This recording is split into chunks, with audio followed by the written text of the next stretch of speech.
ഒരു 8 മണിക്കൂടി ബോഡി കണ്ടെത്തി എന്ന് ഒരാൾ ഫോൺ ചെയ്ത് പറഞ്ഞാണ് ഞാൻ ഓടി വന്നത്. അങ്ങനെയാണ് ഞാനിത് കാണുന്നത്. അപ്പോൾ ഇത് ഈ മാലിന്യത്തോടൊപ്പം ഇങ്ങനെ ഒഴുകി വരായിരുന്നു ഇങ്ങോട്ട്, ഒഴുകി വന്നതാണ്. ഇന്നലെ ഒഴുകി വരുമ്പോൾ ആരും കണ്ടില്ലായിരുന്നു. കാണാൻ പറ്റില്ല, കാണാൻ സാധിക്കില്ല. ഇന്നലെ രാത്രി ആയിരിക്കും ഒഴുകി വന്നത്. രാത്രി മഴ ഉണ്ടായിരുന്നല്ലോ. അല്ല, ഞാൻ അമ്പലത്തിൽ പോയിട്ട് തൊഴുതിട്ട് വെളിയിൽ ഇറങ്ങിയപ്പോൾ എനിക്കൊരു ഫോൺ കാൾ വന്നു. അണ്ണാ ഇങ്ങനെ ഒരു ബോഡി കിടക്കുമ്പോൾ തോന്നുന്നു, നമ്മുടെ വാർഡിലാണ്, ഓടി വരാൻ പറഞ്ഞു. അങ്ങനെ ഞാൻ ഇവിടെ വന്നപ്പോൾ JHCയും കണ്ടിജൻസി ജീവനക്കാർ ഇവിടെ ക്ലീൻ ചെയ്യാൻ വരുമല്ലോ രാവിലെ. ആ സമയത്ത് അവരും ഉണ്ടായിരുന്നു. അവരും കണ്ടു, ഞാനും കണ്ടു. ആദ്യമായിട്ട് ഞാനാണ് അപ്പോൾ മേയറെ വിളിക്കുന്നത്. അപ്പോൾ മേയറെ വിളിച്ചപ്പോൾ എന്തോ തിരക്കായിരിക്കും, ഫോൺ എടുത്തില്ല. അത് ഡെപ്യൂട്ടി മേയറെ വിളിച്ചു. അപ്പോൾ ഡെപ്യൂട്ടി മേയറും ഫോൺ എടുത്തില്ല. തിരിച്ച് ഞാൻ ഫയർഫോഴ്സിലും വിളിച്ചു, പോലീസ് സ്റ്റേഷനിലും വിളിച്ചു, വഞ്ചിയിൽ. അങ്ങനെ ഫയർഫോഴ്സ് തിരിച്ച് എന്നെ വിളിച്ചു. അപ്പോൾ ഇതാ ഞങ്ങൾ അങ്ങോട്ട് വരുന്നുണ്ട്, കൗൺസിലർ ഇപ്പോൾ ഉടനെ എത്താമെന്ന് പറഞ്ഞു. അങ്ങനെ അവർ വന്നു. ഇതിനിടയ്ക്ക് ആൾ കൂടി. പിന്നെ ഡെപ്യൂട്ടി മേയർ വിളിച്ചപ്പോൾ എനിക്ക് എടുക്കാൻ പറ്റിയില്ല. അതെ, കമഴ്ന്ന് കിടക്കായിരുന്നു. ഈ സ്വാഭാവികമായിട്ടും നമുക്ക് ഈ 2 ദിവസമായിട്ട് തിരച്ചിൽ നടക്കുന്നതുകൊണ്ട് തന്നെ അത് ജോയിയുടേതാണെന്ന് നിങ്ങൾക്ക് ഒരു സംശയം തോന്നിയിരുന്നു? തീർച്ചയായിട്ടും തോന്നിയിരുന്നു. നമ്മുടെ ആ ബോഡി തന്നെ ഇരിക്കുമെന്ന് എനിക്ക് സംശയം ഉണ്ടായിരുന്നു. കാരണം മുമ്പൊരു ബോഡി ഇതുപോലെ ഒഴുകി കുഴിവീട് കോളനിയിൽ അവിടെ വന്നിട്ടുണ്ട്, അവിടുന്ന് എടുത്തിട്ടുണ്ട്. അതുപോലെ ഈ അടി ഒഴുക്കുള്ളതുകൊണ്ട് അടി ഇന്നലത്തെ രാത്രിത്തെ മഴയത്ത് ഇങ്ങനെ പോന്നിരിക്കും. അങ്ങനെ എനിക്ക് തോന്നി.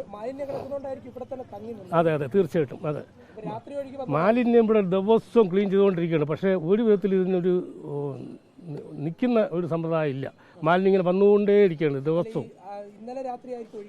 ആയിരിക്കും. കാരണം ഇന്നലെ രാവിലെയൊക്കെ ഞാനിവിടെ തിരക്കി, ഞാൻ നോക്കി, കണ്ടില്ല. എൻ്റെ ശ്രദ്ധയിൽപ്പെട്ടില്ല, കണ്ടില്ല. ഇന്നലെ ഞാനിങ്ങനെ ബോഡി അവിടെ പോയപ്പോൾ ഇതിൽ ഇങ്ങോട്ട് തന്നെ വരാൻ സാധ്യതയുള്ളതുകൊണ്ട് ഞാനിങ്ങനെ രാവിലെ ഇവിടെ ഒന്നും നോക്കിയില്ല. ഇന്നലെ രാവിലെയും നോക്കി. എന്നിട്ടാണ് ഞാൻ ഇന്നലെ അങ്ങ് വന്നത്, അവിടെ തമ്പാൻ്റെ വന്നത്. പക്ഷെ ഇന്നലെ വന്നില്ല, ഇന്ന് രാവിലെയാണ് ഇവിടെ കണ്ടത്. ശുചീകരണ തൊഴിലാളി. അതെ, എന്നെ ഫോൺ ചെയ്ത് പറഞ്ഞു, ഞാൻ ഓടി വന്നു. ഫയർഫോഴ്സിനെ അറിയിച്ചു, ബഞ്ചൂർ സ്റ്റേഷനിൽ അറിയിച്ചു.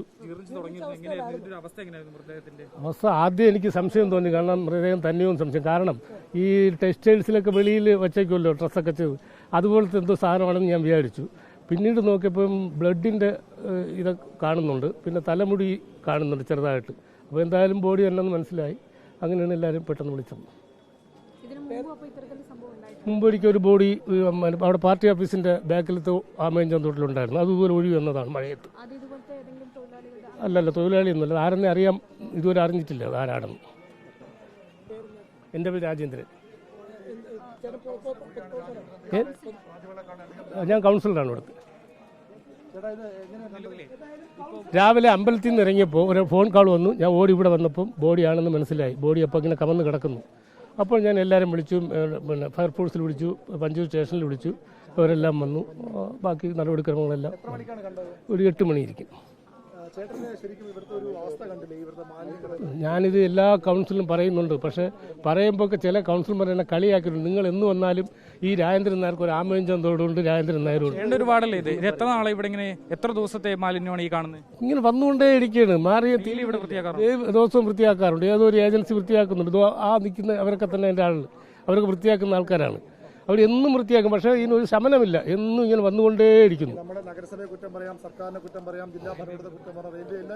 അതെ, ഇവിടുത്തെ ജനങ്ങൾ തന്നെ വേറെ ആരെ വലിച്ചെറിയുന്നു? ജനങ്ങൾ തന്നെ. അവർ തന്നെ പഠിച്ചേ പറ്റുള്ളൂ. അവരൊരു ശാശ്വതമായ പരിഹാരം കാണണമെങ്കിൽ ഇത് സ്ലാബിട്ട് മൂട തന്നെ വേണം.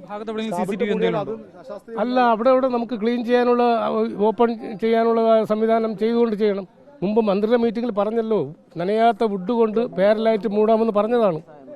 MLA ആന്റണി രാജുവിൻ്റെ കളക്ടറുടെ ചേംബറിൽ വെച്ച് ആന്റണി രാജുവിൻ്റെ മധ്യസ്ഥയിൽ പറഞ്ഞതാണ് പാരലൈറ്റ് മൂടാമെന്ന്. അതായത് നനഞ്ഞാൽ ചീത്തയാകാത്ത വുഡുണ്ട്, അത് വെച്ച് ചെയ്യാമെന്ന് അന്നത്തെ ഉദ്യോഗസ്ഥന്മാർ പറഞ്ഞതാണ്. പക്ഷേ അത് ചെയ്തില്ല. ഇടുന്ന നെറ്റും കൂടി എടുത്ത് മാറ്റിക്കൊണ്ടുപോയി. നേരത്തെ ഉണ്ടായിരുന്നു, ഈ ചവർ തള്ളാതിരിക്കാൻ വേണ്ടി. ഉണ്ട്. ഒരു സമയത്ത് മഴയത്ത് നോക്കുമ്പോൾ 2 ലാറി ഓറഞ്ചാണ് വന്നത്. അഴുകിയ ഓറഞ്ച് ഇവിടെ ഈ ഭാഗത്ത് എനിക്ക് നിരന്ന് കിടക്കായിരുന്നു. പിന്നെ അത് കോർപ്പറേഷൻ ജീവനക്കാരെ കൊണ്ടാണ് കംപ്ലീറ്റ് കോരി മാറ്റിച്ചത്.